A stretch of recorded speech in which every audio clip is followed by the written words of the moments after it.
The following is intended only for mature audiences. Discretion advised.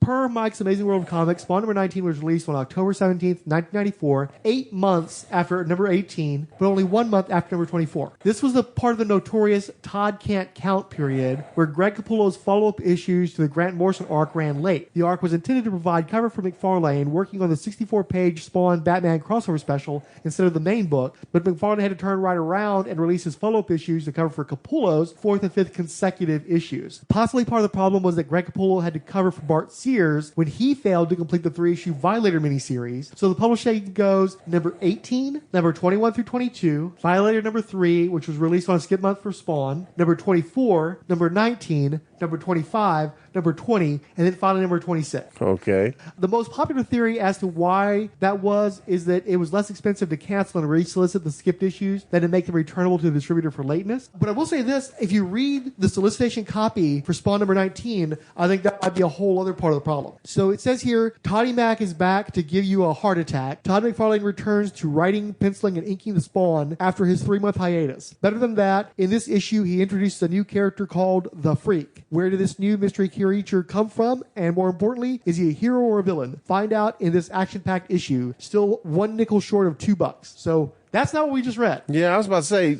So I think that might be a better reason to cancel and solicit the issues, because he didn't draw those issues, and that was not the story. Okay, so then tell me about then the writers of this, because I have never heard it. Okay. We're going to get back to that. Okay. So there were 4 different Spawn books out the same month as number 19, nearly one for every week, because they all got done at the same time, apparently. So Spawn Batman was October the 11th. Spawn 19 came out a week later. Spawn 25 came out the following week, and then Spawn 20 was on the last week of the month. Also, Boof debuted, but that's a whole other thing. I remember that. At least Todd had a sense of humor about it, since the issue had a parody image drawn by Flynn Henry mocking his counting disability. So regardless of all this, Spawn number 19 was still the number 1 best-selling comic of the month it was solicited, but it did sell tens of thousands less copies than number 18 because it was delayed until after the bust of 1993. It was 1994's 29th best-selling single issue still. By comparison, in 1993, WildC.A.T.s Trilogy number 1 through 2 ranked 36th and 114th for the year, while the 3rd issue and the special that was drawn by Travis Charest didn't rank in the top 300 single issues at all. Spawn's still doing just fine, even with fill-ins. Showtime Part 1 was written by longtime X-Men and Spawn letterer Tom Orzechowski and Andrew Grossberg, an editor for Tripwire magazine. Orzechowski had previously written a couple of classic X-Men backup stories and co-wrote an Iron Man issue with Mike Friedrich. Grossberg also wrote Arachnus. Do you remember Arachnus? Kind of like a, yeah. He was purple and orange. Yeah.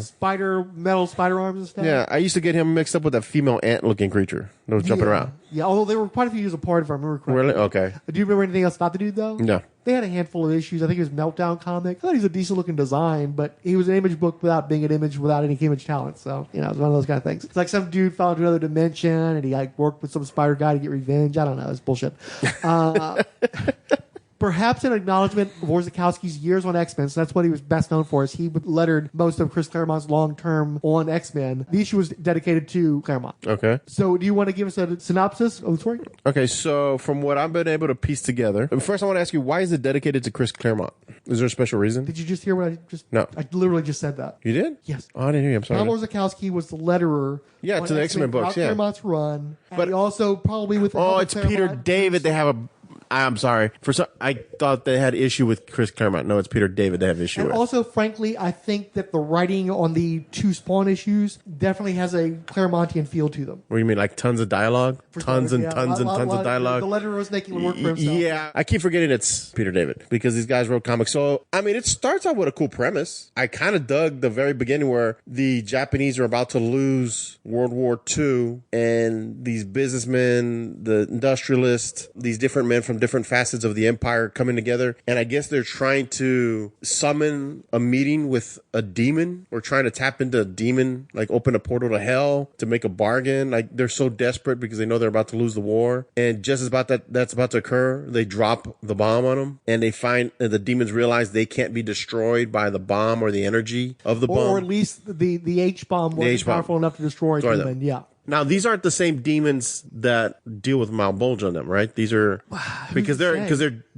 well, later on we find out they're interdimensional beings from, and that's just it. Who's to say? Because they made it sound like they were trying to get up this information, so if they go to war with hell, they knew what they could use. I'm not sure if that's exactly accurate, but I don't think it would make sense to do what they're trying to do in the story unless the demon that got hit with the H-bomb was a malbulge style demon. Okay. Because otherwise, why would they be doing what they're doing? True. Okay. Because I was a little confused by that, because they were talking about that. I mean, just so we don't lose the thread on that, the reason why is the dimension that's investigating this is like powered by information. Mm-hmm. It's like that. It's their energy source. Instead of fossil fuels, it's information. They wouldn't necessarily need that information to go to war with Malbolgia, but just because they're so hungry for information. They talk about it later on. Not that's a thing. Well, they talk about it near the end. They're like, whenever we have to go to war with them, we want to make sure. I missed that. Yeah, in the second issue 20, they kind of bring it up where, like, if we're going to war, we need to make sure this will work. Okay. So almost like a weapon. So back in 19, they drop the A-bomb, they destroy, and then we're immediately sent to Al. He's about to commit assassination. This is a flashback. Clearly. A flashback. This was several years ago. Al failed to assassinate nuclear scientist Yusef Volokov in the Soviet Union. And then when Spawn wakes up, it's because of an exploding shopping cart. Whoa, no. You're jumping. You jumped too much. Okay. So Al's being shot at. He's running through, I'm assuming, Moscow. Punches in a door, and the last scene we see is a gun to his forehead, cocked. And then he awakens from this nightmare, and some guy is about to blow up a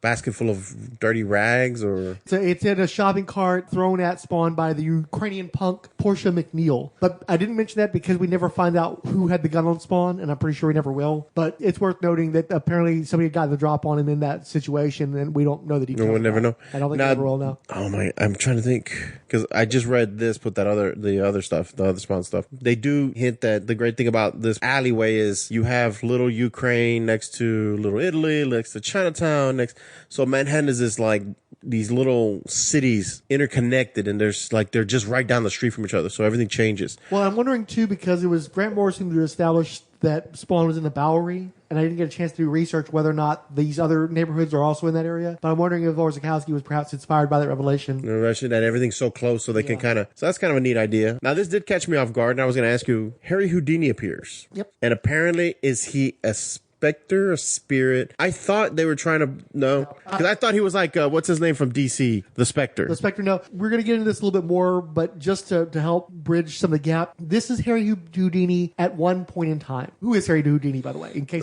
he was a famous escape artist, really. Magician. Not really a magician. I thought he was more of an escape artist. Yeah, and he was a magician too. Was he? And he also was a famed debunker of spiritualist frauds in the world. Okay.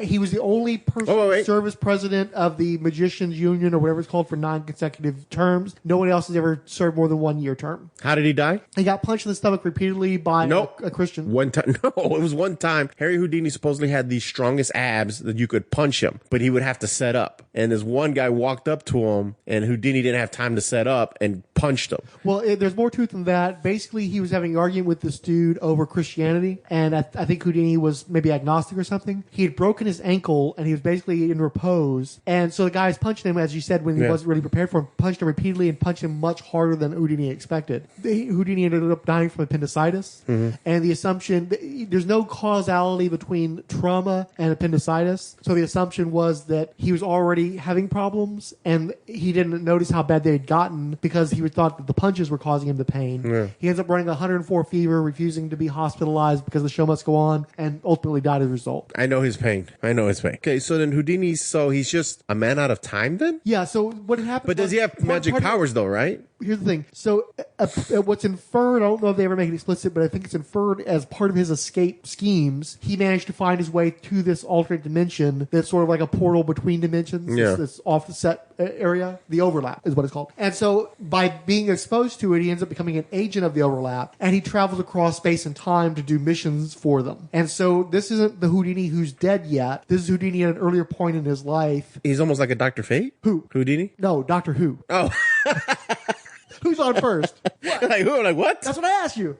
No, Doctor Who. Doctor Strange, maybe? Doctor Who. He does do magic, and apparently he does have access to true magic. I think they're referenced in there. So he does some stuff like he can cast a few spells where he makes bullets stop and shit like that. Well, I mean, he makes a car float. Right. So and he's got some access to some magical stuff, but I don't think he's like full stop Doctor Strange, Doctor Fate kind of dude. I think he just has some amped up stage magic kind of thing, more like a low key Zatara. Well, yeah, that's right. Because there's going to be a scene where these punks attack him, and he doesn't really harm them. This will be relevant. Yeah. Yeah. Now, I just want to ask again: did Houdini ever reappear in the books after this story? He makes further appearances. Oh, does he? Not in Spawn, and we'll get into that. Okay, because I wanted to know if maybe I'm wondering how I knew some of this shit, and I'll explain that. Well, no, the reason I ask is I was wondering if this was one of those Todd moments where he used someone he shouldn't use without permission. Well, thankfully, Houdini was dead, so you can use dead people. Todd's problem was always that he kept messing around with living people. Living people can sue you. Yeah. Dead people can't sue Well, you. no, but the estate of Houdini, couldn't they have said so? Not quite the same. Like, you can use Elvis up to a point because there's actual... Even the likeness? There's active Elvis trademarks. And so you can't say this is the Elvis Presley story because the Elvis Presley estate will go after you. Yeah. But you can do a movie like Heartbreak Hotel with David Keith. David Keith? Which one's... Okay, David Keith's the white one, right? Yes, Keith Davis. So they did Heartbreak Hotel with David Keith. Or Thousand Miles of Graceland? Or Exactly, right. So you can use the likeness of Elvis, but you can't call it Elvis. Okay. So yeah. Oh, okay. So I mean, Okay. theoretically, you have an Elvis comic, and you've kind of had a few out there. Bubba Hotep is about Elvis. Oh, yeah, yeah, that's so right. yeah, you just can't say this is the Elvis Presley story. The movie you hate so much, True Romance. Right. He's the spirit animal of Christian Slater. Yeah. I don't hate that movie. Well. So Houdini is introduced. Spawn is chasing the guy that tried to blow him up with the Shopping cart. Houdini tells him, "Don't worry, I got his wallet. We can always get him later." I like too that he calls him Hell's Pawn. Hell's Spawn. I didn't catch that. Yeah, he keeps calling him Hell's Pawn. Yeah, that's instead of cute. Hell's Spawn. Yeah. That's cute. I remember you sent me a text talking about how you started reading this book and then stopped and went to sleep underneath your desk because there was so much text. Yeah. And I was like, he's full of shit. And then I tried to read this before you came over, and I'm like, oh my God, I'm fucking reading a textbook before you show up. Rookie mistake, overwriting. Yeah, it's way too much information. The soul of writing is in the editing. There's too much information thrown at you. Some of it, I think he was just overcompensating, it felt like at points, because I'm like, dude, what is up with all this dialogue? I don't need to know all this. And McFarlane does the same thing in his book, too. Really? He overwrites to compensate for not knowing when to stop. Well, we'll get to that in a second, because that's... Oof. So we're introduced to some people in little Ukraine, and apparently one of them has to get to work because he has a buddy coming into town. Now, again, this book had a kind of a weird feel to it, because it feels kind of like a Russian spy story, but with Spawn is dragged in because of this kid, pretty much. It does feel kind of like Spawn is a guest star in his own. Yeah, the whole story was this Russian story and how Houdini sent here to get Spawn in this certain area so they can detonate this bomb, so they can see what happens. Well, okay, I think you're getting too much into 20, though. Really? Okay, I'm sorry. So 19, of course, we're introduced to the Russian...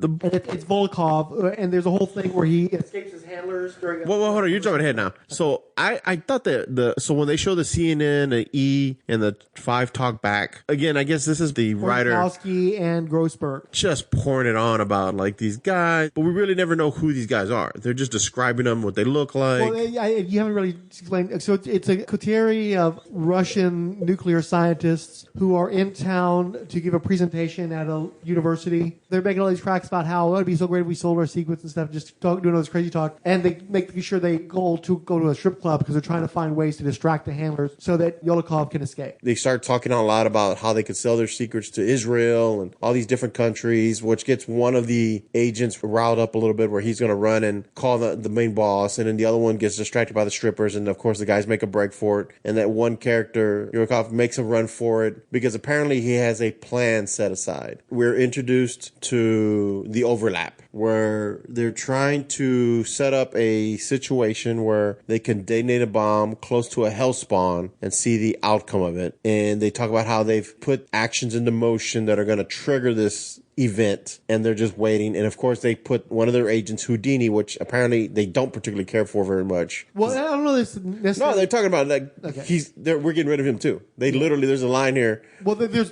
his handler, who's a little red demon called percentage sign upward arrow 9. Later on, he's just called 9 by Houdini. Specifically, doesn't like Houdini, and I guess there are other people within the overlap who don't like him, but they're still continuing to use him as an agent. So I don't know if that's across the overlap, but certainly in this group of people, they seem to be happy with the prospect of getting rid of Houdini. And do they ever explain that in the other stuff you know about? A little bit, yeah. Oh, okay, good. So you'll be explaining that. So wait, was there a Houdini book I never heard of? Yep. Really? Yep. And I never saw it. Nope. But we're not going to cover it this episode, so next time. Continue on with this issue, though. Oh, yes. I want to know more about this because honestly, I thought the Houdini was a nice touch. I thought that was going to be his, how do you say, like, I guess bring in some mysticism, and because Houdini's kind of cool. Like, I knew who Houdini was. Yeah. And then you could play on his whole fucking, like, well, actually, Houdini made a deal with the devil, and that's why you could do all this. And they're like, oh, shit. Was Houdini a hellspawn that we never knew about? Because I thought that's where they were going with it. When I was first reading, I was like, if Houdini is a fucking hellspawn, that's going to be fucking hell, yeah. Because that's like, he's going to be like, I'm the one that got away. I'm the true escape artist. I am Mr. Miracle. Like, no one can hold me down. And I was so hoping we're going in that direction. Because I would have been like, Houdini, hellspawn?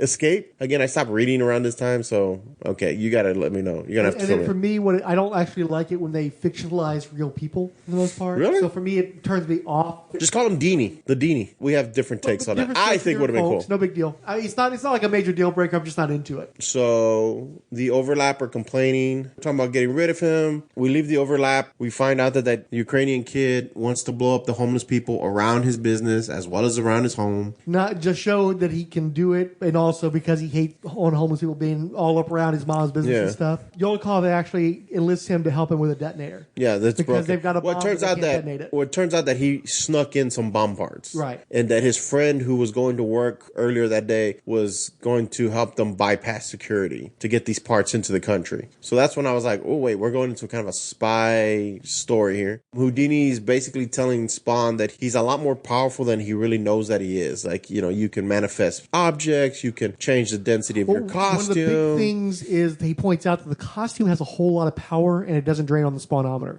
And so he really needs to use his costume more effectively. Tells him, your costume can change the density of it. You can change the color of it. Look how he throws a bomb at him and it immediately grabs the bomb and protects him. It's almost like a safeguard device to protect Spawn at all time. And of course, Spawn we're fucking issue 20. He still doesn't know this shit about himself. So he's been just whining. So yes, we've been doing literally 19 issues of Wanda. And it's getting a little old. But the costume kind of shows how it protects him. The chains. Houdini's kind of hinting at it. And then that's when they get attacked by these punks. Before that, doesn't Houdini try to get Spawn to do a marble trick where he's wanting him to create a marble? Yeah, and he creates a statue of Wanda. He creates an actual bust. Yeah, Wanda. Yeah. But at the same time, these punks show up. Brains, Divvy, and Smokey. No, there's 4 of them. The ones I saw names for were Brains, Divvy, and Smokey. Well, those are the ones that Houdini literally makes the dude's brains fall out because he's brains. Smokey turns into smoke where he's trying to run away and he turns into smoke. I don't know what the other guy. Divvy divides into 2 and runs in different directions. Does he? Okay. And then, of course, the big guy. It ends up being an illusion, though. He just makes them think that happened. No, Spawn. So Spawn actually beats the shit out of the other guy with his chains, and it's pretty brutal. And he tells him how, oh wow, you're pretty brutal with those kids. And he's like, no, they're gonna snap out of it. It's all an illusion. Where Spawn actually did beat the hell out of the guy with his chains. He then invites him to a magic show. He tries to hand him 2 tickets, and he gives him a driver's hat. Now at this moment, I thought he looked like Kato, and I thought we were doing this whole Kato. Because basically they get Spawn to wear a chauffeur uniform because he's gonna be the one who drives the flying cart. Which, I'm sorry, dude. Would Al really have been cool with that? I don't think so. Yeah. I think because he's learning from the guy, he might be okay. But I don't think putting on the show. He's driving Mr. Daisy, I think Al like Django. I don't think Al would respond well to the request. Yeah. He would be in shock that you're asking him to do this, kind of like... Really, please. Yeah. Al's kind of quick to put it on, and he creates a limousine. The Ukrainian kid's blowing shit up again. Spawn really wants him. So Spawn is chasing him down. He has the chauffeur hat at the time, which I thought was kind of goofy. At which point, Terry is woken up at home by his boss is telling him that he needs to meet these Russians. And he's kind of like, well, I'm not a field agent anymore. I'm a linguistics. And he's like, no, you need to get down there quick. So he's kind of talking to this. The guy who's his supervisor in the circumstance is named Percy, too, which I don't think has ever been referenced before. Oh, really? I don't know if it ever will be again, but it's specifically because Terry is a Russian linguist, among other things. Mm-hmm. Percy wants him on this case. And he kind of mentions atomic device. As he's leaving, Wanda wakes up. And he's like, I got to get to work early. My shift started early. I got to get there before, the whole thing starts. And she quietly, remarks, did he say atomic device? And then we go into the next issue, which is week 2, atomic device. We don't. We're done with this episode. Really? Yes, we cover an issue of Spawn per episode. Oh, okay, my bad. Yeah. So we kind of gave commentary throughout. Do we need to pretty much?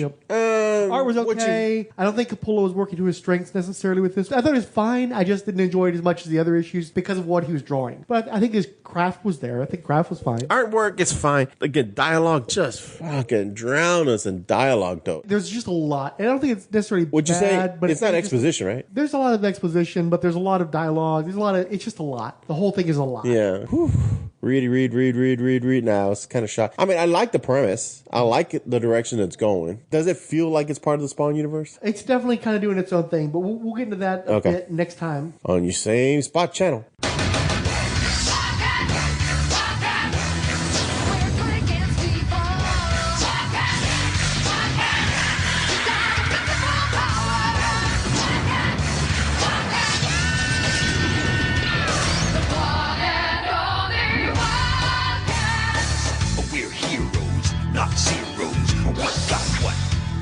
So here's the fact, so we got power to the max. You know what compares nails, when all else fails, called nerves of steel.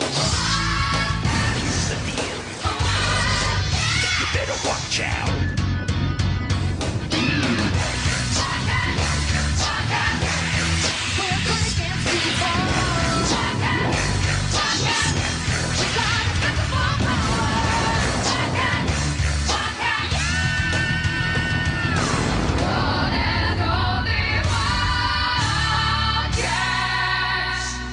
I'm a Lou Machine. With me is Diablo Frank. And today we're going to cover WildC.A.T.s Trilogy by Brandon Choi and Jay Lee. One of the writers is Dafydd Wynn, or Dafydd Wynn, spelled Defyddwyn.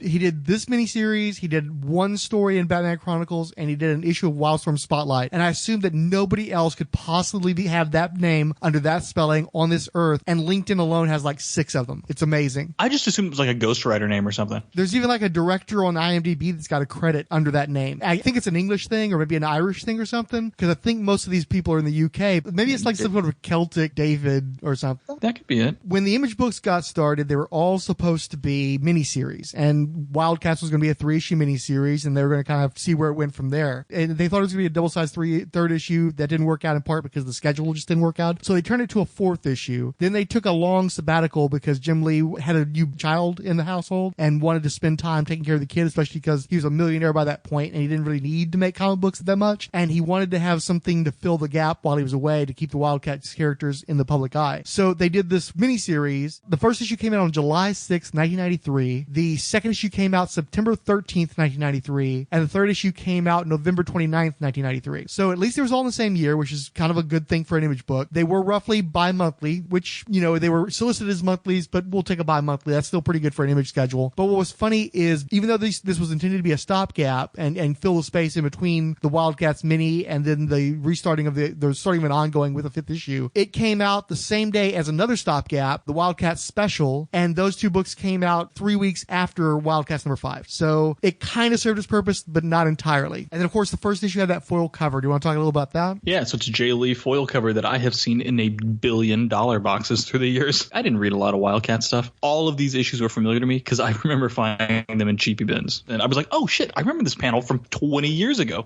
I just want to see when the last issue of WildC.A.T. was by comparison. Okay, number 4 came out March 16th of 93. So April, May, June, July. So it took them 4 months to get the first issue of Trilogy out. So I was just curious about that. So what is this a foil? What is this? It seems sort of like a brushed metal quality to it, which just wasn't typical. Usually they went for the really shiny or they did the embossed thing. And this one, they went with the brush and it catches light in the worst way. It's actually hard to look at. Yeah, it seems like it Like, it will absorbs the hurt light your eyes. around it, and you can't see. If you try to scan it, it doesn't come out right. It's hard to hold in the light in such a way that it actually captures it very well. There's a reason why this particular type of foil cover didn't catch on, clearly. It only cost an extra 50 cents, too, so I guess maybe it was cheaper. Yeah, I don't know, but the reason I remember this is Spartan's arm. The cloth on it looks like tar, or it's like it's poured tar, or maybe like a topographical map or something. I remember his arm. I've seen this issue before. Other than that, it's early day Jay Lee. It's pretty standard Jay Lee stuff. I have notes. I'll just read the WildC.A.T.s Trilogy notes. You ready? Go for it. I'm not even going to fucking – some of these are just like words that were to jog my memory. I'm not going to elaborate. I'm just going to say it. The first word, lonely. The second word, Coda, ?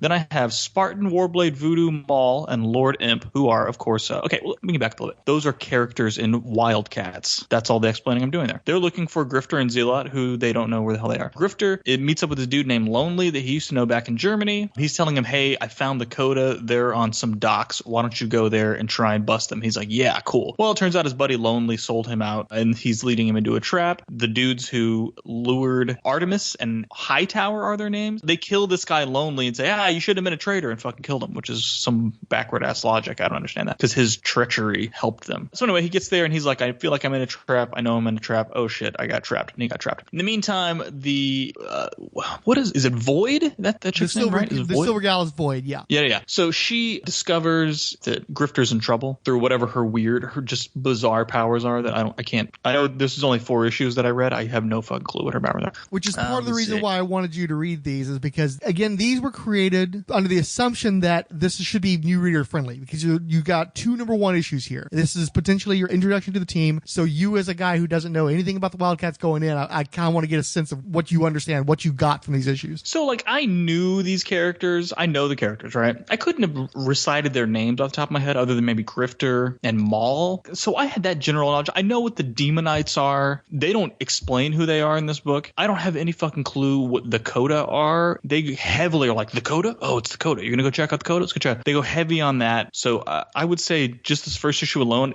I was a little bit lost. I was wondering if I was supposed to be lost. Are they going to explain this, some of this later, et cetera, et cetera. By the end of this issue, Grifter is kidnapped and they're torturing him. It turns out they're torturing him because they want Zealot to show up, and which she does. They mentioned the Cabal too. I was like, what, the Coda, Cabal? I was going back and forth. This made no sense to me. They were calling one chick sister. She was calling him brother. And I'm like, are they related? Or is this just some sort of like priests would be father and sister? Like, I don't know how. It was bizarre. There's also a quick flash to somebody named Delphi, I think, who has some vision. And she's like, oh my God, I found them. And they cut away from her. She found the heretic, which I think they're trying to get you to believe that Zealot's the heretic. Issue 2, Zealot and Artemis are fighting. Artemis is saying, hey, Zealot, if you kill me, you get your freedom and Grifter's freedom. And the Demonite guy, his name's Hightower, he's like, whoa, I didn't agree to this shit, but okay. Zealot just mops the floor with her, kicks her ass. So she's like, okay, let him go now. You gotta let him go. And Hightower's like, nah, don't think I'm gonna do that. So just as he's about to waste Grifter, the WildC.A.T.s show up based on Voodoo's vision, or whatever we call that. Did I say Void or Voodoo? I meant Void if I didn't say Void. There's a character Voodoo who has some sort of, they call it the Sight. It's some sort of like psychic force power that she's got, that she was using in a danger room kind of scenario earlier in issue number 1. In the midst of that session, she's training with Spartan, the leader of the team, and she's wearing her original costume, which was her costume as a exotic dancer. And she seems to notice that Spartan is eyeing her up, is like getting an eyeful of her ass and such. And then with no explanations, she switches over to her cartoon costume in the second issue. So I'm wondering if she got self-conscious about her outfit, or if she just like wanted something that was more battle ready, but they never explained that switch. Yeah, well, and the danger room scene is very gratuitous too. So yeah, you're probably right. That's what they're.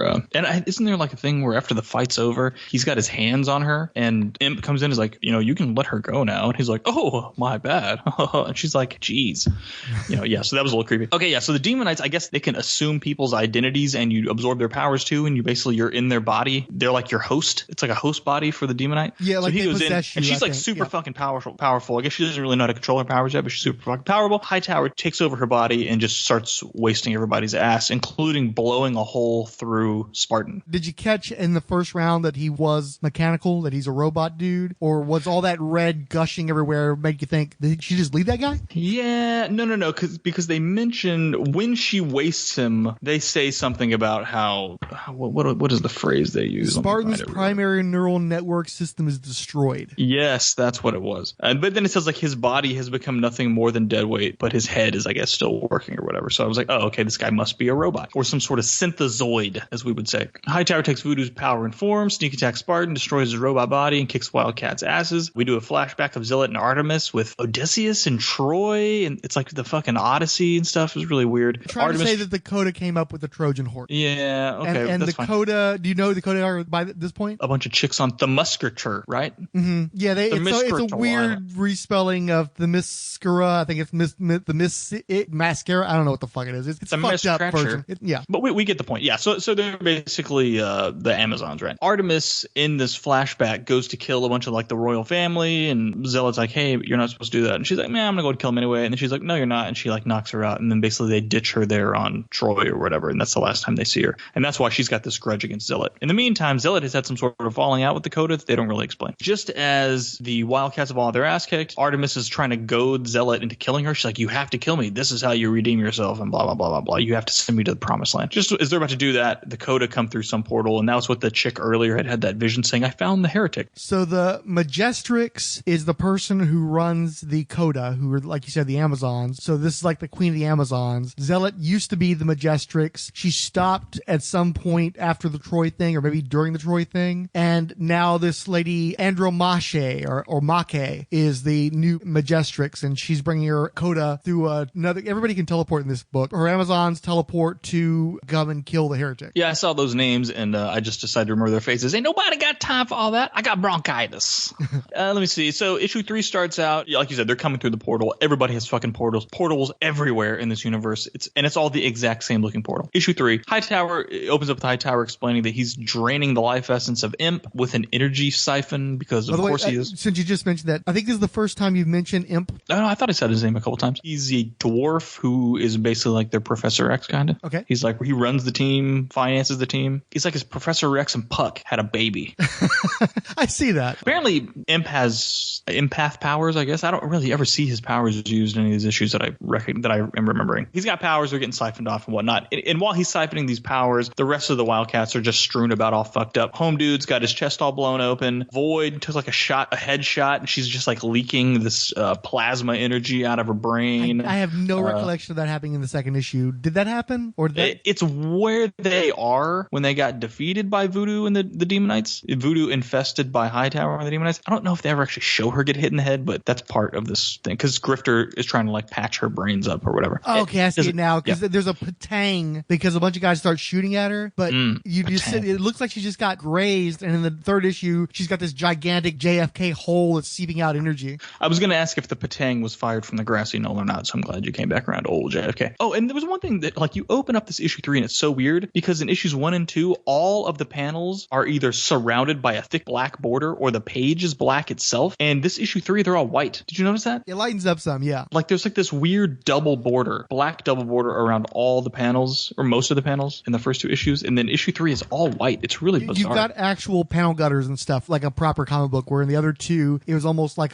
just a collage of images with these black splotches in the midst of it to differentiate one panel from the next. Well, they're like huge white borders too. Like it's the panel itself is a tiny little black border around it, but the other 2 issues are not like that. Very strange. And it's still drawn by Jay Lee, right? It looks a little rougher, so I'm guessing he was maybe trying to rush this shit out. So the Coda is there to actually get Artemis, not Zealot, which was weird. So Artemis is like, hey, Zealot, let's, fuck these bitches up. Let's do it. So they decide to join forces all of a sudden, and they start beating up the Coda. We go back to the Wildcats. The head of Spartan tells Grifter to pull something out of his pocket and slam it in the hole in his chest. It heals him up. In the meantime, Imp is talking to Voodoo, like yelling at Hightower, saying, Voodoo, I know you're in there. You got to break free. And she kind of does. They do like a little fight inside her brain that looks pretty cool. But Hightower kind of eventually starts to win. There's some cool, like I said, some cool imagery. Hightower goes to kill Imp. Basically, it stalled it long enough so Spartan could finish healing. Spartan grabs his hand. The Wildcats start kicking everybody's ass into oblivion. Artemis and Zealot fight the Coda, kick all their asses until somebody throws a spear at Zealot. Artemis takes a shot for her nobly and she dies, which they point out, although it was a noble sacrifice, is actually against their code or whatever. There's a word for their code they drop over and over again. I don't remember what it was. Finally, the Wildcats show up after they defeat Hightower and separate Voodoo from him. They show up, they threaten the Coda that they need to get the hell back to their musketeers or they're going to go through the portal and whip the shit out of all their asses. And they're like, okay, we're fucking out of here. And they take Artemis with her to bury on holy ground, and they say, Zealot, don't fucking wish you would happen this to you because it's never going to fucking happen because fuck you. And then they go to Lonely's funeral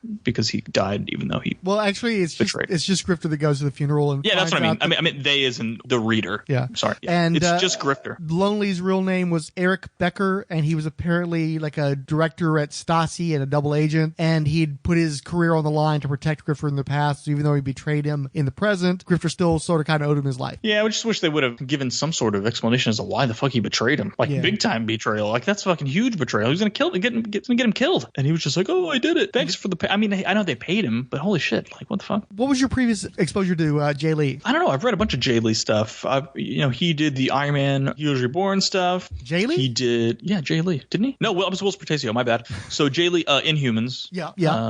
What else? I know I've read more Jay Lee stuff than that. I've always been a fan of Jay Lee's. Do you remember when you first got exposed to him? I don't remember when I first got exposed to Jay Lee, unfortunately. What was some stuff he was doing post this? Post this or prior to? It had to be X shit, right? He actually got to start on Namor with John Byrne. Yes, I remember that. And then he did some issues of X Factor. Yeah, I remember that. And I think from there he probably jumped to the Image stuff. Yeah, it's got to be Namor and what do we call it? X Factor. Because wasn't that who's the fucking big guy from X Factor? Strong Guy. Was it Strong Guy? Sorry, who was the big guy? Oh, Strong Guy. Wasn't that his era or not? Yeah.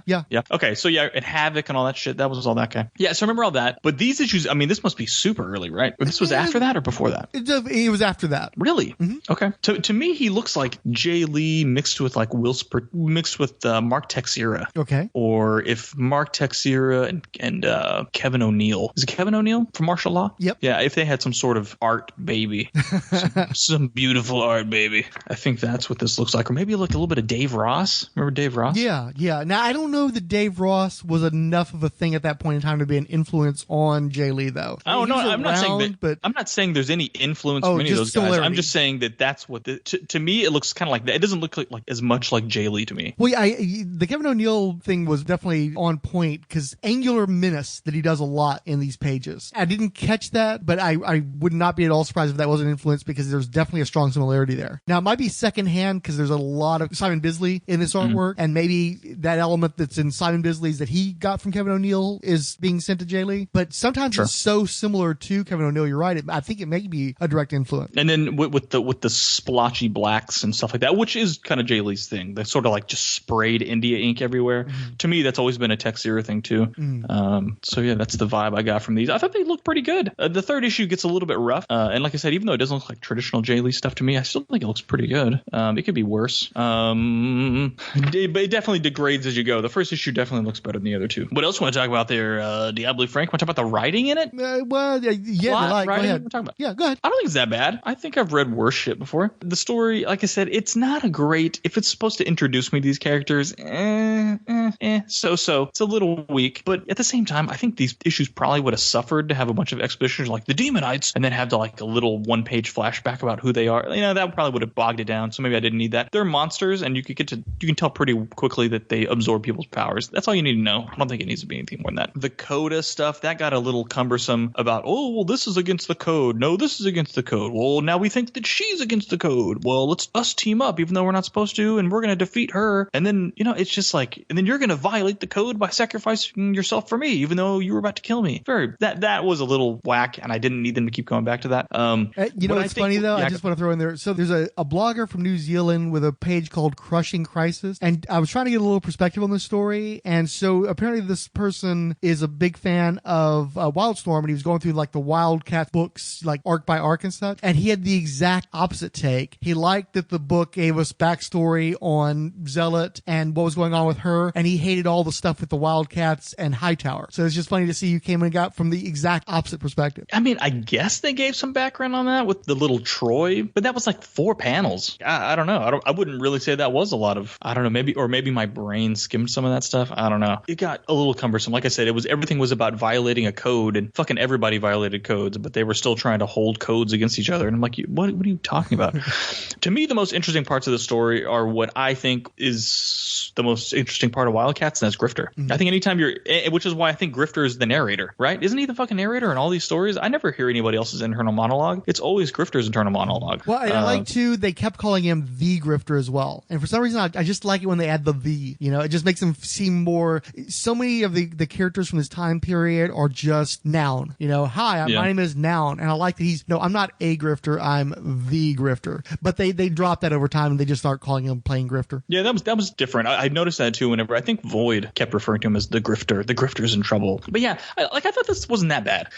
It was a little, I mean, I don't know. There's a lot of TV shows are like that where it's, oh, they got captured by Hightower. Now they got released from Hightower. Well, they got captured again because, you know what I mean? It was just sort of, it's the same two villains going. And then it's the same way with Artemis and Zealot. It's like, oh, she lost. Now she gets beat. Or she wins and now she loses. Now she wins. Now it kind of goes back and forth. It's only 3 issues and they do this like 3 times in each. But I thought it was fine. That's why I'm kind of glad they didn't go into too much exposition about too much stuff, because it helps streamline a simple story. Whereas I think they didn't try to do some twists. And you know what I'm saying? There were no like dumb twists. It was just pretty straightforward. Anyway, that's what I thought. I thought it was all right. So you want to move on to the WildC.A.T.s Special? Sure. That's where I see they now are putting the periods after C-A.T.S, whereas the trilogy did not do that in the title. I was going to ask about that. Why do they sometimes make it WildC.A.T.S and sometimes it's just Wildcats? Yeah, I didn't notice that, but you're right. They dropped the periods on the WildC.A.T.s Trilogy. That's odd. It's really bizarre to see it in a word balloon. WildC.A.T.s. Like, are they actually saying, oh, I'm here with the WildC.A.T.s? No, they're saying Wildcats. Well, then just put the word. I don't know. That bothers me. Should that bother me? Is there something wrong with me? No. It's valid. All right, we're looking at the WildC.A.T.s Special, Destiny's Hand. The story takes place after WildC.A.T.s number 4, but before WildC.A.T.s Trilogy number 1. We done fucked up. That's where it says that they're on the inside cover. This is by Steve Gerber, Travis Charest. Is it Charest? Charest? I've never found out. I don't know if it's Charest, Charest. We've always said Travis Charest, so until somebody tells me otherwise, I'm going to just keep it up. And it was inked by Scott Williams on page 1 to 8 through 19, 22 through 24, 26, 30, 35, and 37. Sal Regla on pages 6, 7, 20, and 21. Trevor Scott on pages 4, 5, 27, 36. Alex Garner on pages 25, 28, and 29. And Michael Fecci? I think Fecci, yeah. Fiki, yeah. Fiki on page 3, which this is the most ridiculous shit I have ever seen in my life. Very specific. Good Lord. This is where the Marvel way would just say, like, various. Right, Manny or something hands, like that. Something like that. Well, no, we're Image. We got to give everybody credit. You got to give fucking Michael Fecci credit for inking page 3. It may be the only thing he ever got. I don't know, because I don't know that dude. Everybody else that's mentioned here, I know I've seen their credits on Wildstorm books before, but that one dude who got that one page, that name means nothing to me. So that might be the one thing he ever got to do. Look at page 3. Like, it's 4 rectangular boxes of like rain and a newspaper clipping. Like, are you serious? You need to give him credit for that? Good Lord. But this I can tell you, the page is inked by Scott Williams. Pages 1, 2, 8 through 19, 22 through 24, 26, 30 through 35, and 37 look a shit ton like Jim Lee, because that's what Scott Williams does. Good Lord. Although it seems like Travis Charest was a Jim Lee knockoff when he started, right? He kind of still is in a way, isn't he? I don't know that he is anymore. His style changed quite a bit over the years, but in this time period and throughout the 90s, I think that was a fair accusation. Yeah. Okay. I mean, I don't blame him. If you're gonna, the thing with Jim Lee, in my personal experience, but both trying to draw like him and watching other people try to draw like him, Jim Lee's a tough dude to replicate. You can get some of the basics down, but people just tend to fuck it up. And I think it's because he's such a bizarre combination of artists, because you just putting Kevin Nolan and John Byrne together in one artist with Art Adams and Michael Golden. There's so many. His art style is like the car that Johnny Cash was trying to put together in one piece at a time. And if you don't come at it with all those influences, you can't replicate Jim Lee. You have to replicate all the people that Jim Lee's replicating through his various attributes to get to where he's at, and nobody else can do that like him. I don't know anybody who does a good Jim Lee. I mean, but this guy gets as close as anybody does. He's still, you can definitely tell that he's not Jim Lee, but he's very similar, and definitely if you're looking for somebody to fill in for Jim Lee, he's one of the best bets you got. Well, especially if you're going to have Scott Williams ink him. I mean, come on now. Although I think, given how many inkers there were, the book was pretty consistent looking. Yeah, but like, look, this opening page is like, I feel like some of these panels are swiped from X-Men issues. Like, oh yeah? Yeah, dude. I mean, that's just how close it goes. I'm not saying, and since these pages aren't numbered, I can't tell precisely which ones are the. I'd have to go through and count. I'm not going to do that. Nah. But yeah, who's the, anyway? You want to recap this? You want me to recap it? What are you going to do? You go for it. Shit, I didn't take any notes on this. Okay, I'll take it over. This one's kind of, I don't know. It's more simple than the other one. Okay, it opens up with an actor in Beverly Hills who's had like a embolism or something, and apparently he's had a demonite in him this whole time, and the embolism is compromising the demonite, so he has to jump bodies. And so even though there's paramedics there who are young and fit looking, and there's a beautiful woman there with him, he decides to jump into the body of the doctor, who's an older guy whose health is compromised, but I guess he just like runs off with that body without doing anything to the other people. I guess we don't actually see what happens to them, but we know that he turns up later on in the doctor's body. Meanwhile, we go to Providence, Rhode Island, where the girl who looks like Void but isn't, and she's got pink metal instead of silver metal. She's also called Providence, and they let you know that she was a girl who's disappeared from her family for like a year, and she's suddenly coming back to visit, but she's not letting them know that she's there. She's just sort of like visiting her old room and lying down and stuff. And she talks about how she doesn't have any emotions and she doesn't feel anything, and yet she's doing this, so obviously that's not entirely true. So the demonite in the doctor's body gets a word from Gnome, who was this information broker that was introduced in the Wildcats miniseries and seemed to be killed off at the very end. So this is kind of like, wow, he didn't stay dead for very long. This information broker lets the demonite know where he can go to get a better body, and it happens to be Providence, Rhode Island. So while he's heading over there, Void gets a hint of where this is all going, and she becomes aware of a gifted one. The gifted ones are people who are part cherubim, and cherubim are the good guy aliens in this story. All the Wildcats, for the most part, are at least part cherubim or full-blooded cherubim. And so there's a gifted one that's going to be coming up that's going to be like one of the most powerful around, but unfortunately it appears that this demonite is going to get to this child before anybody else can, and then have access to that cherubim power. So of course the Wildcats' whole reason for existence is to stop demonites from doing stuff like that. So Void goes into action. She finds Imp getting his drunk on, trying to get his dick wet. So they go back to Wildcats headquarters and they discuss, well, where the hell is this kid at? How are we going to, deal with this? And they managed to deduce, particularly with the help of Grifter, who has a CIA background, or at least, I believe it's the company, the CIA. He figures that it is him, right? That figures that out? Let me look. No, I'm sorry. It's actually Zealot who points out that it's probably something happening in a war-torn country based on the vision that Void has. And so they come up with the made-up countries of Yurgovia and Kazmia in Eastern Europe. Basically, you got this whole ethnic cleansing thing going on, and it turns out that, yet again, one of the Coda who has betrayed her precepts and gone off on her own and become no longer Sister Destine, but Baroness Destine. And she's running the, what's that fucking dude who was doing the ethnic cleansing back in the early 90s? Do you know what I'm talking about? Yeah, I know who you're talking about. Shit. Anyway, didn't Clinton get him? But fuck that guy. That guy was an ethnic cleanser. He doesn't deserve to have his name remembered. He's dead now. Fuck that son of a bitch. So anyway, she's pulling that kind of bullshit. And so, and Grifter having worked with Zealot all this time and having been trained in the ways of the Coda by Zealot, knows who, Baroness Destine is. Like, oh shit, we gotta fuck with this bitch. So they all, are going to head to Yurgovia to confront her. Now, as it turns out, Baroness Destine has also gotten information from Gnome, and it becomes aware of this gifted one, so she's going to insert herself into that matter, given that the gifted one is in her country. So the demonite makes his way to Providence, Rhode Island. He threatens the parents of Providence. She's like, I ain't having this. And she agrees to teleport him, because again, another teleporter, teleport him to Eastern Europe for this gifted one, as long as he's willing to pay the price. The price won't be paid to her, though. It's going to be paid in what happens to him once he goes after this gifted one. And he's like, yeah, I'm cool with that. This old guy's body's dying. I need to get out of this damn thing anyway. So everybody's converging on this country. Because they're wanting to keep a low profile, and Grifter is the guy who has the Black Ops background, he decides to go with Voodoo, because Voodoo is the only one who can actually see the demonites if they turn up. And he's a little weirded out because she actually puts on proper clothing, and she's like, I can wear regular clothing, especially if I'm trying to be undercover. She still looks cute. She's got a whole detective thing going on, but for some reason both of these characters seem like they're wearing outfits that are multiple sizes too large for them, and they're kind of swimming in these big balloony outfits, and it's this weird place where it looks kind of cool and kind of ridiculous at the same time. So Void is going to teleport them to the country, but she gets intercepted by Providence's teleporting, and it kind of screws things up a little bit. And so Voodoo and Grifter are kind of dropped in the middle of nowhere. They end up caught up in some ethnic cleansing bullshit. Grifter goes after the guys who are trying to pull this stuff, kills them, is happy to do so. Well, he's not actually happy. He makes a point of saying, these guys are killers and they enjoy killing. I don't enjoy killing. It's just part of the job, but these motherfuckers need to die, and he gets them killed, which is, makes him the hero of the story, clearly.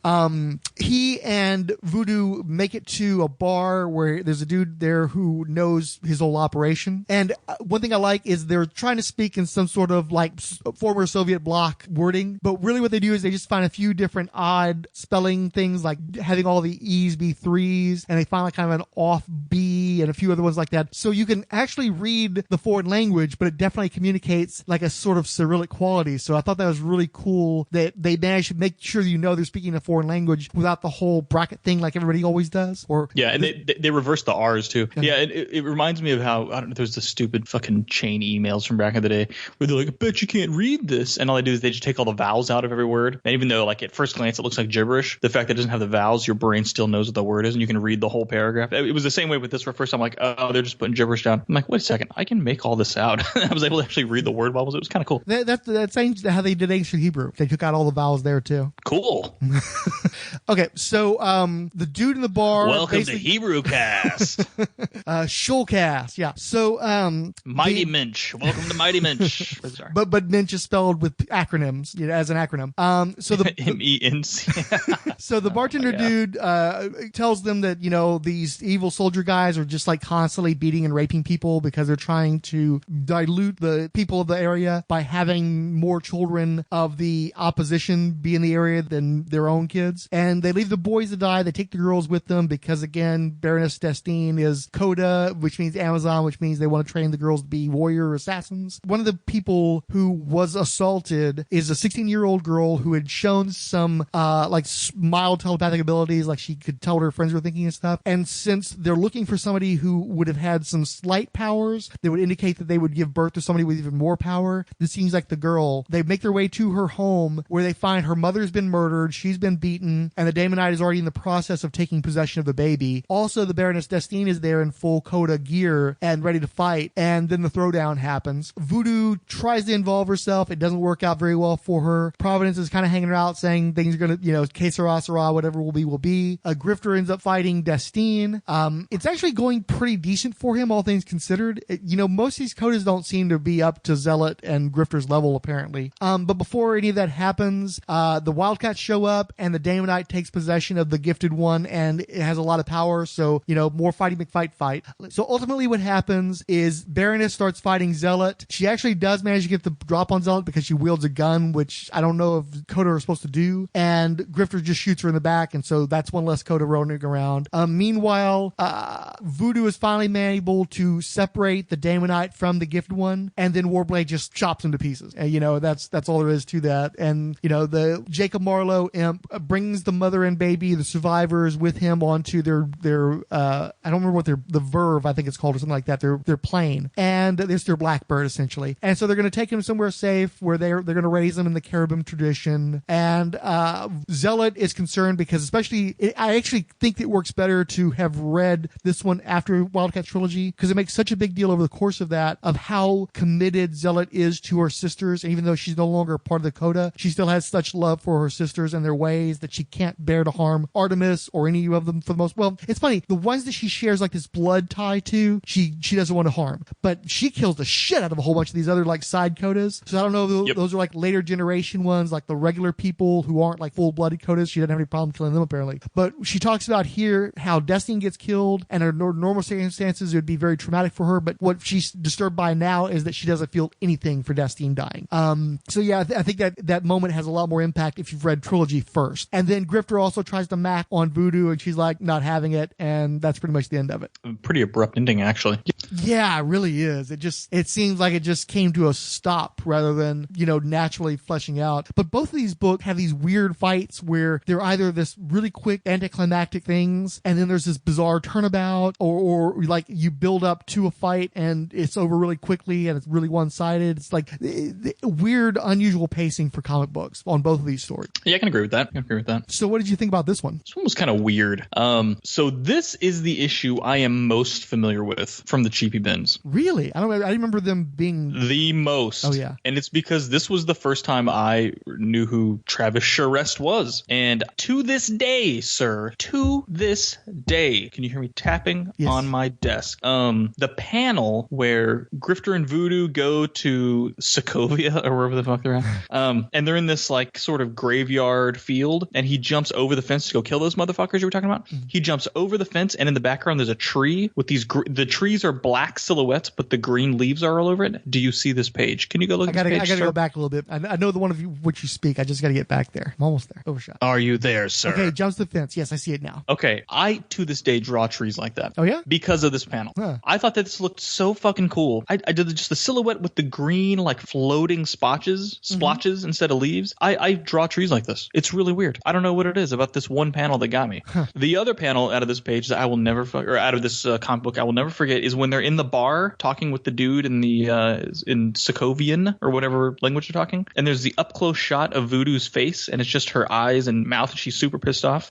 Go there, look at that. Yeah, I'm looking one. at it. Look at it right now. A lot of cross hatching there. Tons of hatching on like her cheeks, And or not on her, like you don't see that applied to women very often. It's like a rule with comic book art. If you want them to be pretty, you put as little detail as possible. So you never see this much cross hatching on a woman's face. I will never forget that panel, or I should say I'd kind of forgotten it. And then as soon as I hit that panel, I was like, holy shit, this is that comic book. I have flipped through this comic book a million times. And then from that panel on, I recognized everything. The splash page with Destiny standing over the dead mother's face with the blood all over her lips and stuff. Also a lot of cross hatching on that face too. Yeah, and like hatched her eyes into just blackness. I remember that shot. I remembered some of these gratuitous ass shots. Yeah. We don't need to talk about that. Is it the final scene where what's his name? Grifter? What is this dude's name? The fucking Blade? Warblade. Warblade. Yeah. Where Warblade just says never say never and kills a dude. That was the other panel I always remember. Like, I don't know, dude, this comic book was super fucking familiar to me.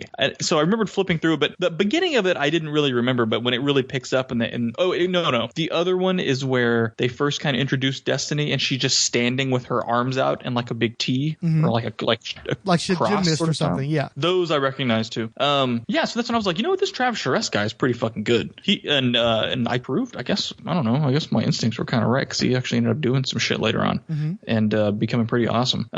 He was more than just a studio knockoff guy is what I'm trying to say. And yeah, so that's why I fucking remember the shit in this comic book. Like I said, I didn't read it, but I just remember I tossed through this thing. I must have been a billion times. As for the story, sir, it was okay. Super, like you said, it was kind of simple. It was super simple. It was literally like they don't even explain who the it's so weird. There's that moment with like Void and this Providence chick or whatever where they're like staring at each other. She's like, you look like me, and she's like, I don't know, maybe, and they just like move on. I'm like, okay, are we coming back to that at some point or not? Like, it's so weird. It's a really weird story. Lots of, I think within like 3 panels they talk about, oh, these people were all getting raped and they're like concubines. Yeah, very dark, fucked up situation. Yeah, and then they talk about Providence, about how, oh, they knocked her out and they raped her too. And I'm like, what the fuck, they're raping everybody? Like, why is everybody getting raped everywhere? Just really weird. And again, to mention all the raping within like 3 panels of each other was a little bit of a shock. There's a lot. And the whole thing, like, you guys are a fucking superhero team, and they're like, oh, you know what? It's that fucked up country where all that fucked up shit's going on. And you're like, aren't you guys superheroes? Shouldn't you have been taking care of this a long time ago? I understand they're more of like a for hire team, I guess, but no, they're basically, they are corporate sponsored, but they're not for hire. They're not mercenaries or anything, except to the point where they're basically employees of Imp's company, Oracle Inc. But I guess the rationale is that they are here to fight the Daemonite menace, and that's their whole job, is they go after the Daemonites, and so they're not necessarily getting involved with Earth politics and stuff. They're supposed to be covert. They're a covert action team, and so I guess it'd be too overt for them to be fighting wars and shit. If you say so, dude. All I know is the person who was running it is an Amazon from another planet or whatever, another realm, so that seems like it would cross into the superhero territory, but whatever.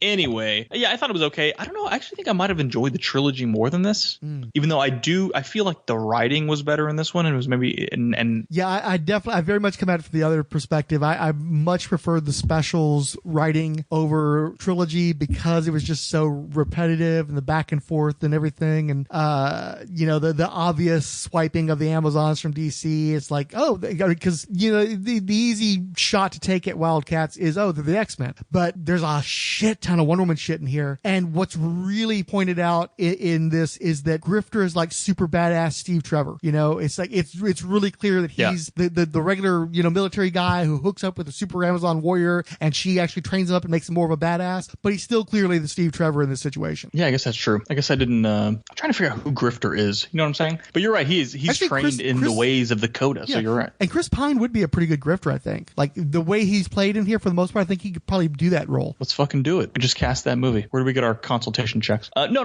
I'm not saying this was bad either. I just felt like the way it ended so fast. Yeah. It was just like, oh no, we just beat her. Okay. And then like, the demonite comes out. Fuck, we just cut his head off. He's done. And it's like, okay, they're back in the car and they've got a baby. It's like, what? Okay. Yeah. Which is, I don't know. It's a self-contained. It's self-contained one issue. So I get it. Yeah, and I don't know how much leeway they had, because at least with WildC.A.T.s Trilogy, Brandon Choi was involved with it. I don't know how much, if he was like plotting it and then he was letting Dafydd win scripted, or how that was worked out. But at least one of the co-creators of the WildC.A.T.s had input on that miniseries. But with the special, it's totally work for hire. Gerber was just a hired hand. And I don't know how much information he had to work with. For the most part, he only worked with pre-existing characters within the confines of what they'd already defined in the other books. So I kind of think that he was just sort of like producing a story within a very narrow framework with probably not a lot of details to work with. Yeah, it's just like, and I don't know if this is a WildC.A.T.s thing. You've probably read more WildC.A.T.s than I have, obviously. Guaranteed, yeah. Do they have to keep teleporting in, like, to save people? Like, because it's the same thing happens in this that happens there, that it's like right when shit's about to go down, the WildC.A.T.s just pop in. Yeah.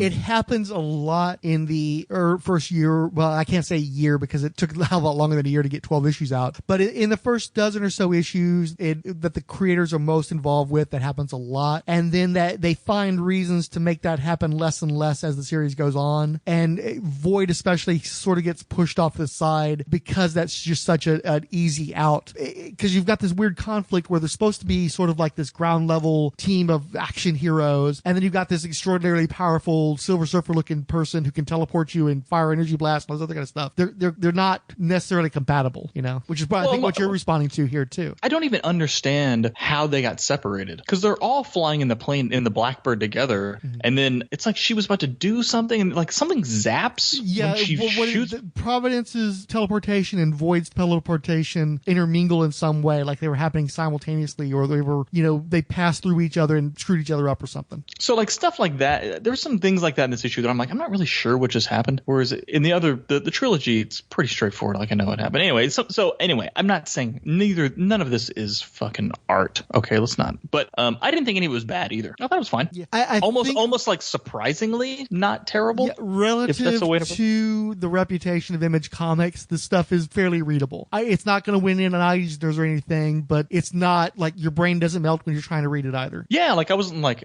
nothing was breaking. Right, like nothing broke my brain trying to understand how the fuck did this just happen. It was some of it might have been kind of dumb, but it wasn't like this literally makes no sense or is barely like readable. I mean, I was able to read all this and it was fine. I had no issues with it. Does it make me want to read more WildC.A.T.s? It makes me want to read more Grifter, which I think again is kind of why he became the most popular. Like, who gives a fuck about Spartan? Like reading these 4 issues. I read 4 issues. I don't think Maul talks more than 3 times. Warblade talks maybe once. Every time Voodoo, Warblade talks, he's being such a dick too that he turns you off pretty quickly. And kind of Spartan does too. And honestly, I'm not really sure I like Void either. Like I don't, only just because we don't really spend enough time with her. And really, Imp doesn't even get a lot of time in these, where it seems like he's sort of the quick talking. Anyway, you wouldn't spend a lot of time with him either, outside of that little scene with him in the bar trying to hit on that chick. So yeah, I would say Grifter wins all these issues. Grifter and Zealot get the most screen time. And Zealot is sort of just, I don't know, she's sort of she's Wonder Woman knockoff, kind of, is she? No, yeah, there's a lot of Elektra in there. I've always thought she predates Xena, but there's a lot of Elektra. I think. I think they really wanted to have that cold, vicious, blood, a bloody warrior type person, and so it was. If we had an entire society of Elektras, that's their Amazon. 10-4. Yeah, so definitely, I think Grifter was the one who has the most appealing personality and backstory in these issues. That's what I take away from WildC.A.T.s. So just a little bit of background. I wanted to find out why Steve Gerber wrote this, because he didn't really do a lot of Image stuff. And basically my understanding is that he just wanted to do some work at Image. He was excited about the concept of the company, and they'd already gotten him to do some Wildstorm stuff for them where he was just doing scripts. Apparently somebody had done some writing for them and they didn't like it, so they brought Gerber in to re-script it. He was the only one of the ones that they got to do that they liked, and so that's why they turned him loose on this story. And it's weird because Gerber stuff is typically weird, and it's interesting because Gerber is also the guy who wrote those issue and a change of Pit that we covered recently. So I didn't intend for that to be a bit of synchronicity, but it worked out. Travis Charest, he did an interview promoting his special, and so he talked a little bit about where he was coming from. Basically, he had done very little art besides like drawing stuff for Dungeons and Dragons in his junior high days, and he only had a couple of John Buscema Conan comic books, and so when he was first learning to draw, he drew a lot like John Buscema apparently. And what happened, he'd been working for a plumbing supply company for a year and a half, and he was not happy with that. He wasn't happy with the direction of his life. He thought he had drawing talent, and he figured that was the one skill that he had, so he ought to develop that. He spent a year developing his art style. Obviously, Jim Lee was a big influence, and once he felt like he was ready, he submitted to DC, who called him back like 2 weeks later. Because, yeah, why wouldn't DC want a fucking Jim Lee in 1991 or whatever it was? So, right. Most people, obviously, the Jim Lee influence is obvious. Apparently, a lot of people pointed out Art Adams as an influence. I don't see that as much, but apparently that's something that people said of him, and he appreciated that. Maybe with the hatching? Maybe, yeah. He has a little bit more of a kinetic pop, I think, than even Jim Lee had because of that the fine line of his hatching. It gave it more of that Terry Austin kind of quality to it. So apparently while he was still at DC doing Dark Stars, he was under contract. Rob Liefeld contacted him first about trying to get him at Image, but he couldn't move at that time. And then as his contract was wrapping up with DC, Jim Lee called. He's like, yeah, sure, I'll do some work for you. And, he said that he liked Jim Lee's designs in particular, that he just enjoyed drawing those characters. But I think you have to keep in mind that before that, he'd just been doing Dark Stars, and every Dark Star has the same goddamn costume. So that might have played into his enjoyment of drawing a somewhat more diverse team than that. Meanwhile, Jay Lee also gave interviews for Trilogy. He was pointed out that he was still 20 years old at the time, that he was living in a gloomy, rent-controlled, bullet-riddled Washington, D.C. shanty, that he typically worked 16 hours a day, 7 days a week, that he first got swarmed by fans when he appeared at a convention with Rob Liefeld. He felt like it was mostly Rob, but people were getting him to sign stuff too, including his first request for a signature while he was in the toilet. He also pointed out that this was the first con he went to where there were actual cops with guns ready to shoot somebody if they stole too many gold Supreme number ones or whatever it was that he pointed out. He said of Trilogy that this was pretty killer stuff, my best stuff yet. I disagree, and I'll get to that real quick. He was a very image positive creator, and he had an image book in the works, but he wasn't ready to talk about it at that time. He noted as his primary influences Bill Sienkiewicz, Simon Bisley, and Kevin Nolan. I think there was a much stronger Kevin Nolan influence in Travis Charest's work, and I actually think that's one of the things that helped distinguish him is how much he leaned into Nolan. Nolan definitely had an influence on Jim Lee, but I think he had more of an influence, even if he was secondhand, on Charest. I never really saw a lot of Kevin Nolan. You really see it when you get to like his Captain America era stuff. Oh, yeah. I mean, that shit looks like fucking that looks like Kevin Nolan, which is why it looks awesome to me. But and see, the Kevin Nolan influence I don't see hardly at all in the Trilogy. It was more in the X Factor work, and I think he was already moving past that influence. He also had a really nice Patrick Nagel style when he was doing X Factor that was mostly gone by the time he did Trilogy. They asked him if any current artists were influences of his. He said no, not really, and then he pointed out, well, maybe Joe Quesada because we're friends. But let's be honest, there's no Joe Quesada in Jay Lee's artwork. He said that he hated the how many bad stories with bad art were out at that point in time, and he wanted to say fuck everybody who would ask him if he was related to Jim Lee or Stan Lee.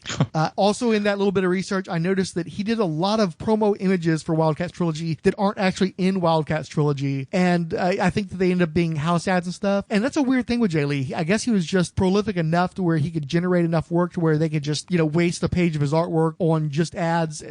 Sometimes black and white house ads and didn't appear anywhere else. Whereas with Travis Charest, if he drew that shit, it was in the motherfucking book. He was not wasting his time drawing a single page that wasn't going to be in the fucking book. And in the case of the promo image for the special, they actually turned it not only was it a poster in one of the Image promotional books, but I'm pretty sure they turned it into a store poster as well. So for me, I immediately responded to Jay Lee's artwork from when I first saw it in Namor, and I love his X Factor 3. He only did 3 issues, but I loved him. And so when I was looking at the Trilogy, I really did not like the art in Trilogy. It's weird because I understand how hard it is to draw comic books and what a grind that is. And I understand the need to do shortcuts. And And so I'm in this weird place when I'm looking at Jay Lee's work on Trilogy is I completely understand why you would take shortcuts, and he manages to do it in a way where it still looks cool. It definitely looks cool, but boy, he takes some fucking ridiculous liberties with anatomy, and he just, anything he can turn into a silhouette, he does. And I was not happy with the art of this book, and I was like,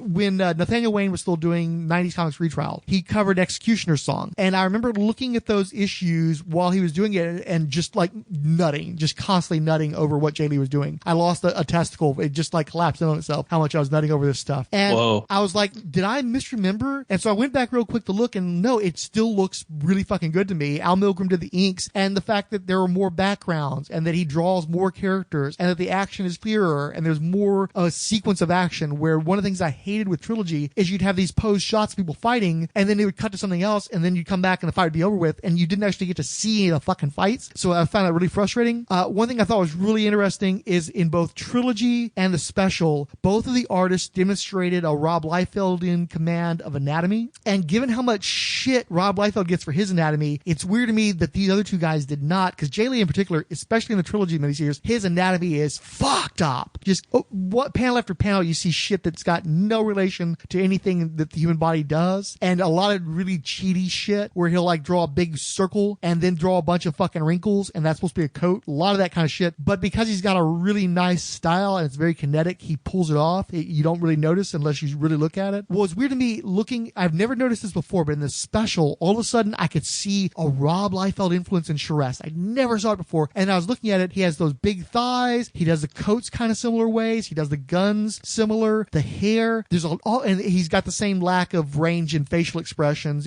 Actually, his range is less so than Liefeld. So I had never realized what an influence Liefeld was on Charest's art until I looked at the Special, and I think he sheds a lot of that. But the fact that I completely missed this when I read it back in the day, you know, it's like, wow, I don't know how I could have missed it now that I see it so much in that Special. But I fucking loved Travis Charest back in the day, and even with the weird quirks and his still developing as an artist, I thought it was a really fucking cool looking Special.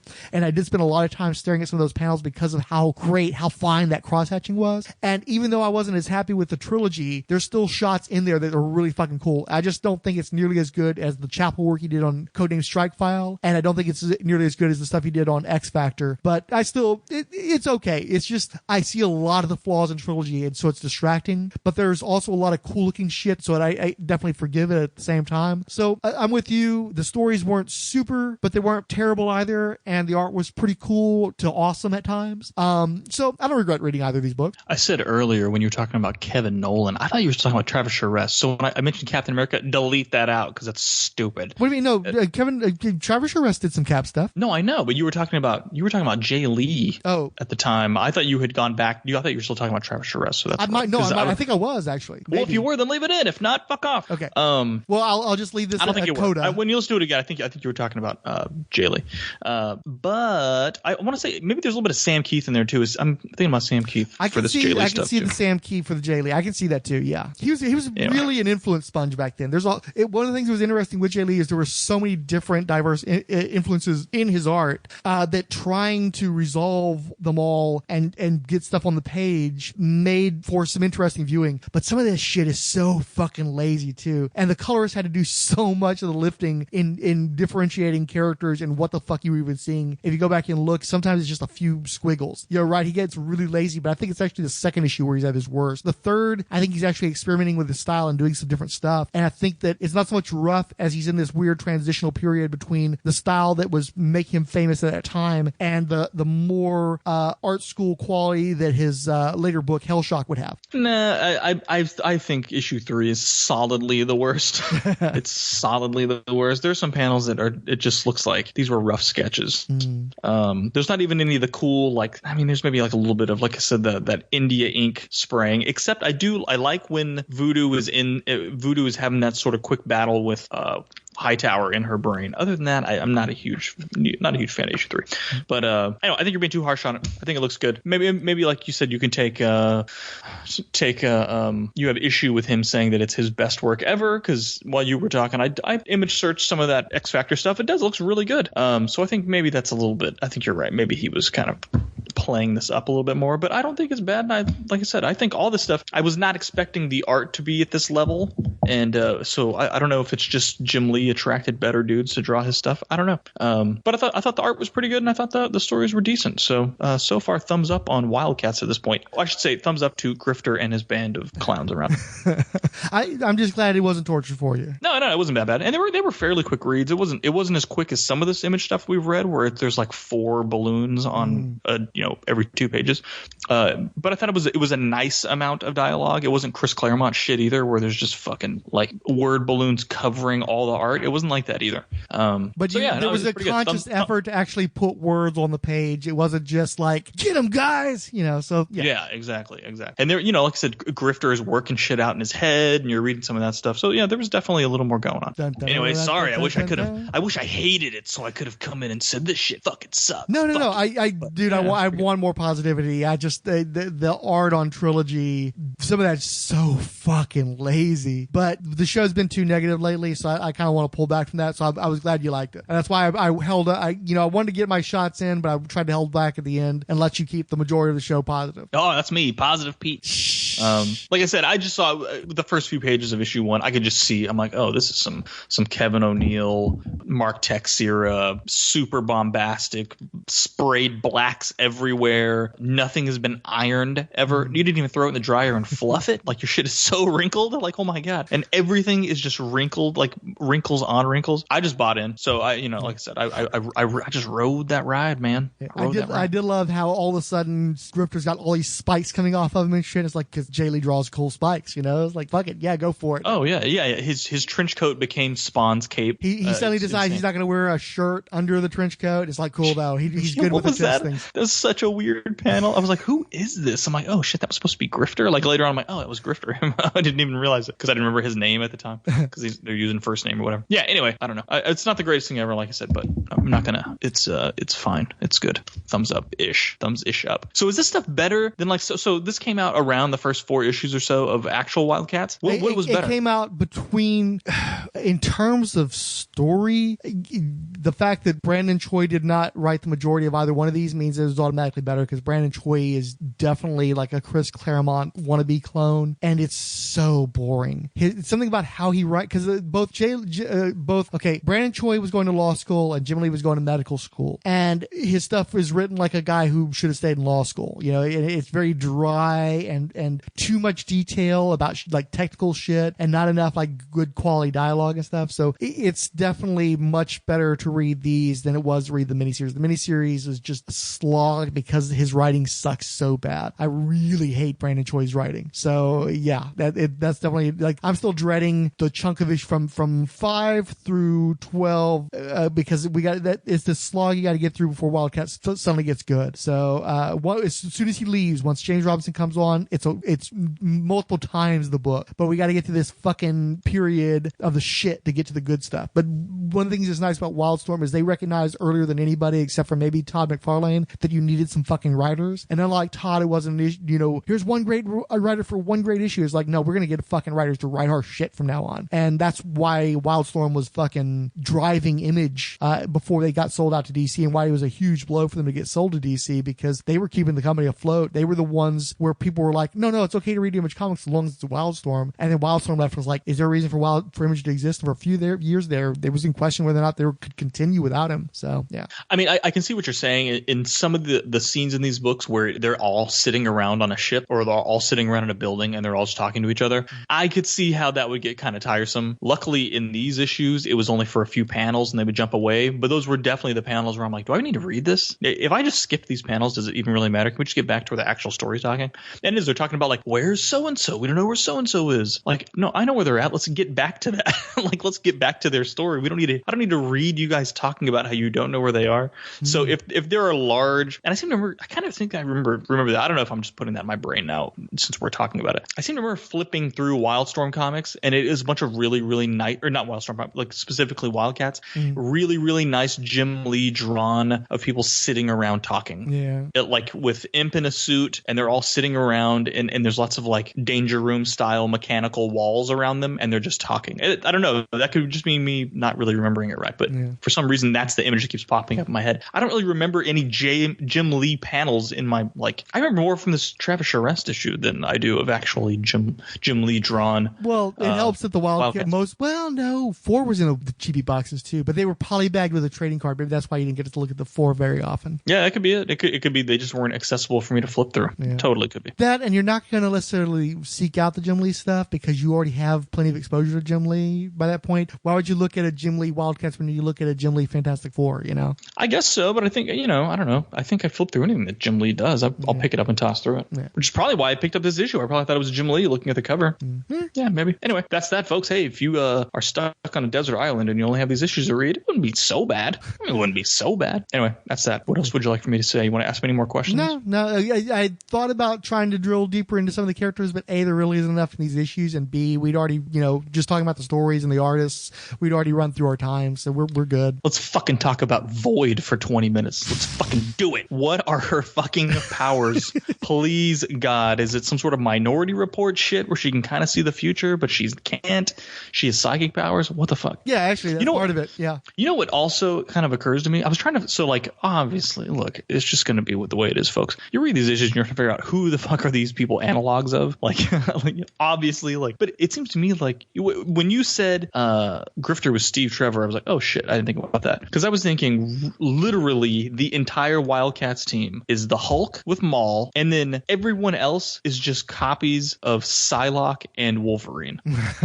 Like Warblade is Wolverine, Grifter is Wolverine, Psylocke is Voodoo, Psylocke is Void. So in a way, it's just like I was like, really, it's like 3 characters in this book, and they all kind of have overlapping abilities and overlapping personalities. I know Grifter is probably more, I guess he was more the Gambit sort of, or he dresses like Gambit. He's like Wolverine mixed with Gambit. But anyway, it wasn't like they didn't have a big furry guy who's Beast. It wasn't like, oh, I know who that is. Instead, it was like, I kind of feel like these are all like the same. Like, what is the point of having Voodoo on the team if you have Void? It seems like they do the same shit, right? I don't know. But maybe the X-Men were kind of like that too, where it was like, oh, you're either fucking feral with super strength and healing ability, or you have psychic powers, or some sort of telekinetics, right? That seemed like those were the go-to mutant abilities. So maybe that's what it is. These guys are obviously the fucking X-Men. But it was weird when you mentioned the Wonder Woman when they were in Thermerskature. I was like, what the fuck? That's weird. And then when you mentioned he's Steve Trevor, I'm like, oh yeah, he's like trained by the Amazons.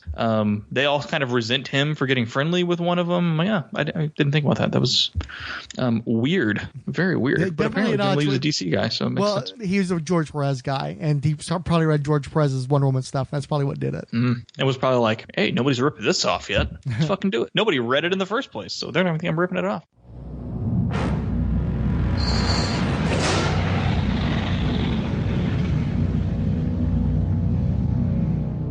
It's time for the mail. Spawn sack. So these folks are down at the spawn ground. 108th page, Adriano, Alexter Albury, All the Pouches of Image College Podcast, Dr. Ann, Articulated Toy Den, Bone Dragon Comics, Cash Flag, Christopher Bush, Chronicles Podcast, Coffee and Comics, Dr. Genealogist, Ed Moore, El Romero.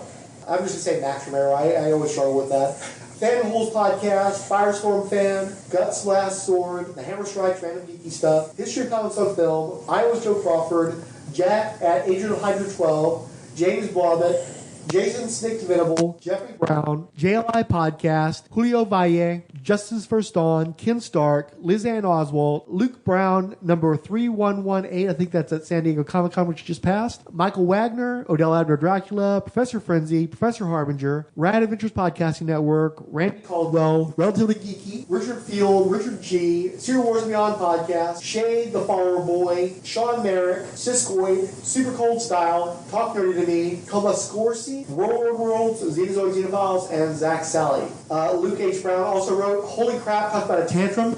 Alexter Albury said, I love it. And at first I was like, was that me? Did I have a tantrum that episode? I think I was calling you out for the pit stuff, and I realized they were probably talking about Timmy and his tantrum. Angry, yeah. Timmy! Give me a pause, though. Richard G. wrote, thank you so much for the shout-out. Always thrilled when this happens. I'm sure he meant that in utter sincerity, but my brain always reads that as, thank you so much for the shout-out. Sarcasm. Always thrilled when that happens. You know why? You've been around Mac too long. Maybe so. And literally, 90% of what Mac says is under a sarcastic tone, so I could see that happening. Really appreciate that. Thank you. Jeffrey Brown wrote, but that third issue of Spawn written by Grant Morrison, I remember just being a little off. Mr. Fix is right about it being pre-JLA Grant Morrison at his peak. And what happens to Jason Wynn after this was odd. I almost forgot he was in the book until when the movie debuted. Funny thing, he had gotten a Build-A-Figure in the aughts. I think What? He meant Pitt. Oh, yeah, I remember that. Toy Biz, and I actually ran across one of those when I was doing some flea market shopping not too long ago. Really? Yeah. I mean, What were they asking for? I don't think he was selling it. I think it was just for display. He wouldn't sell it. He would sell parts of the Pit. He had like a partially constructed one, but he would sell the completed one that I could. Yeah, that one. I'm assuming that would be a hard one to put together. It's big too. It's really good size.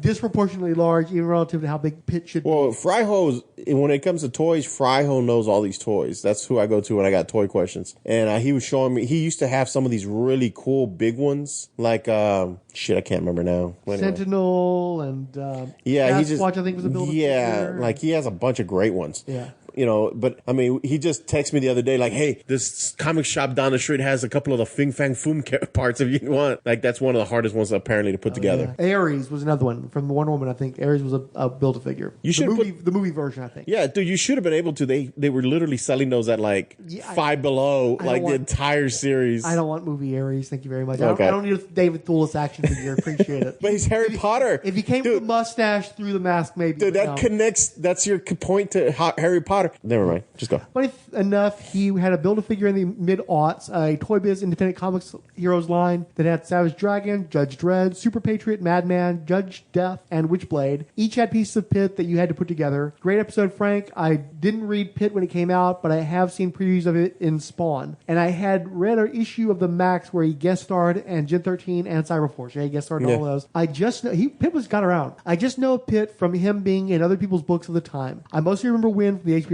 animated series, but in the early Capullo illustrated Spawn comics, I liked the way he drew that world. Before McFarlane was inking over him and influenced his art style more and more, but I like Dan Panosian's inks in these issues. First time I read this arc in one of the early trades was really interesting. It was like volume 3 from 97. The trade cover had movie Spawn on it. At the time, I was more into the show. I had gotten the first 2 volumes on DVD. I'm not sure. I probably had those somewhat out of order, but he does it as a comment thread, and sometimes they turn kind of odd. So sorry about the non-linear quality of that. It kind of fits for the Houdini episode, though. Finally, Odell Abner Dracula wrote, I'd love to see a Keown-drawn Pit if he could rope in a writer that can manage horror and outer space stuff. Jim Stolen would be my first choice, then sell that to Hollywood. Relevant to the topic of Keown art in collaboration with Peter David, I feel compelled to ensure Fix-It knows this is a thing, and he sent us a picture of the Hulk Last Call special. Art is phenomenal. Story's not a game changer, but it's exactly what it needs to be. Classic pad, familiar sporting cast, some one-liners, unsubtle foreshadowing, and a few breezy swerves, as opposed to tornadic, Shyamalan-style twists. Real quick, who's writing Immortal Hulk right now? Al Ewing. You put him on Pit, gone, dude. I love what he's doing with the Hulk, but as I'm reading this stuff, right now I'm thinking about it because I've read about all the way up to issue 20 of Immortal Hulk. The horror take. Yeah. Dude, if you would put that in Pit... Yeah.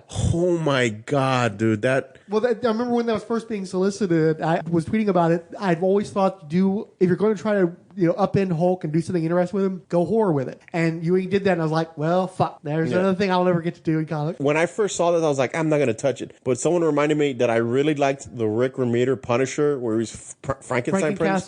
Frankencastle.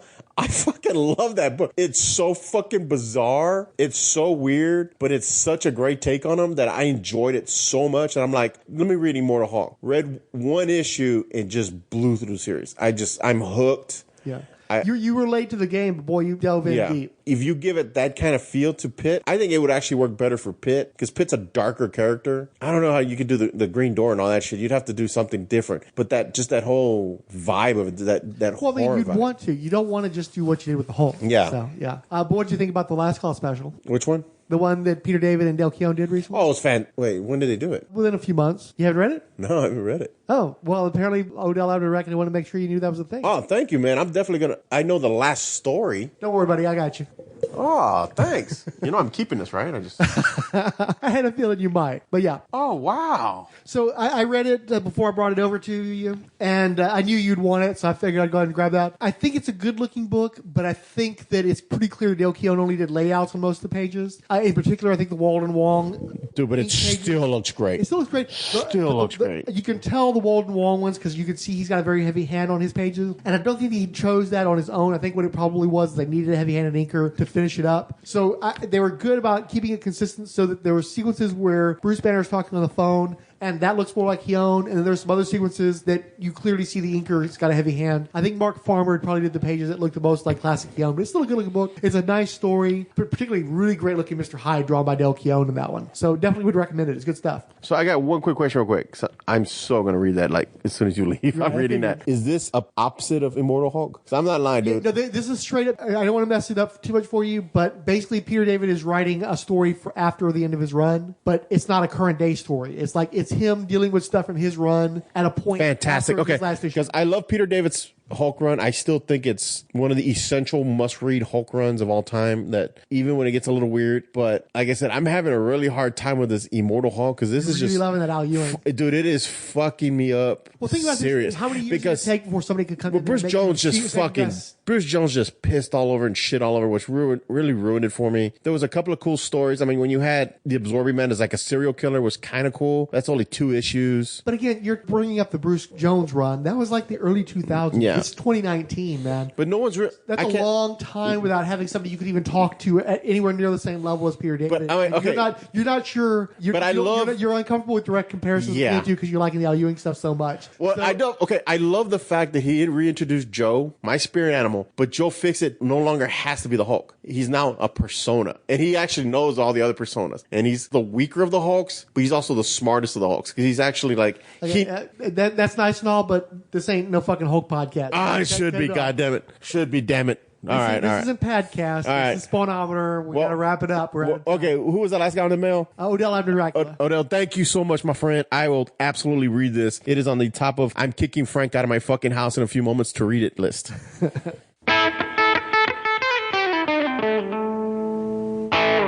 Hello, I'm Jerry. And I'm Chris. We are the hosts of the podcast Bat Books for Beginners. We both love Batman comics. And we like other comics too. Comics that don't get the attention that the Caped Crusader gets. We want to bring attention to our favorite indie and small publisher comics. Some of it will be weird.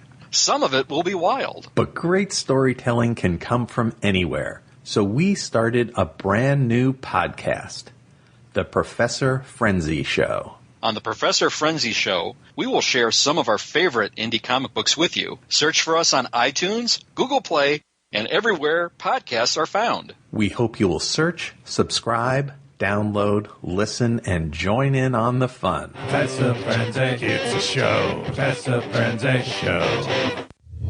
Beautiful as Aphrodite.